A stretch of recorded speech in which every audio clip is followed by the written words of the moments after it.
채권이라 하면 정부나 기업이 돈을 빌릴 때 발행하는 증서, 이 정도는 알겠는데 채권 금리, 채권 수익률, 할인율 이런 용어들 때문에 머리 아프잖아요. 이번 영상에서는 많은 분들이 헷갈려하는 채권 금리와 채권 가격에 대해 정리했습니다. 채권 투자는 정말 큰 돈을 움직이는 기관이나 은행들이 투자하는 상품이기 때문에 채권 투자를 하지 않더라도 채권 금리를 이해하면 돈의 흐름을 알 수 있어요. 그래서 주식하는 사람들도 채권 시장을 이해해야 더 현명하게 투자할 수 있습니다.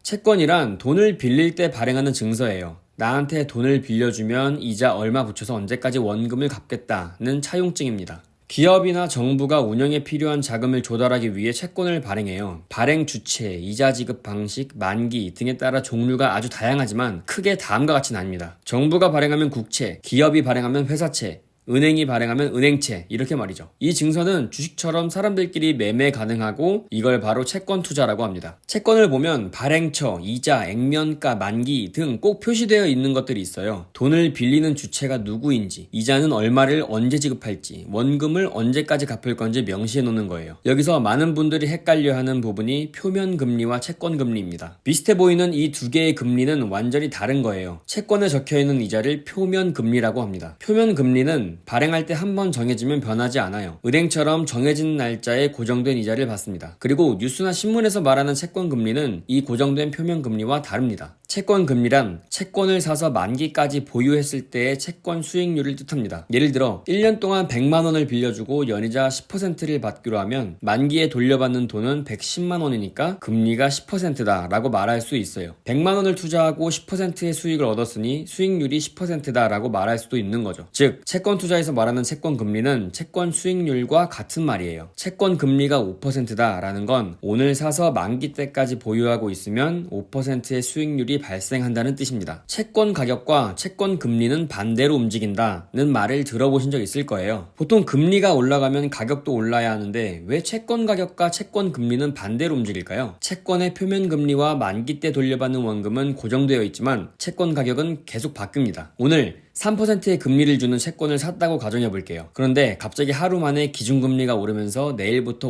5%의 금리를 주는 채권이 나오고 있어요. 그러면 제가 보유한 낮은 금리를 주는 채권은 상대적으로 금리가 낮아졌죠? 금리가 낮은 걸 원하는 사람은 없어요. 그러니까 제가 가진 채권은 가격이 떨어집니다. 금리가 올라갈수록 먼저 발행된 채권의 가격은 밑으로 떨어지는 거예요. 반대로 오늘 5% 금리를 주는 채권을 샀는데 금리가 점점 떨어져요. 4%, 3%. 그러면 제가 산 5% 금리를 주는 채권을 원하는 사람이 많아질 테고 가격도 올라가는 거죠. 그래서 채권 금리와 채권 가격은 반대로 움직인다는 게 바로 이런 뜻입니다. 채권을 찾다 보면 할인율이라는 말도 나오는데요. 채권 금리, 채권 수익률, 할인율 다 같은 의미입니다. 채권은 마지막에 돌려받는 원금이 고정되어 있잖아요. 만기 시 1000만 원을 돌려주는 채권을 예로 들어볼게요. 이 채권의 채권 수익률이 5%라고 한다면 처음에 약 950만 원을 주고 사야 해요. 그래야 5%의 수익률이 나서 나중에 1000만 원을 받게 되니까요. 그 말인 즉슨 1000만 원짜리 채권을 5% 할인받아 약 950만 원에 샀다는 말과 동일합니다. 그래서 채권 수익률과 할인율은 같은 뜻이랍니다. 오늘은 알듯말듯한 채권에 대해 헷갈리는 용어, 채권 금리,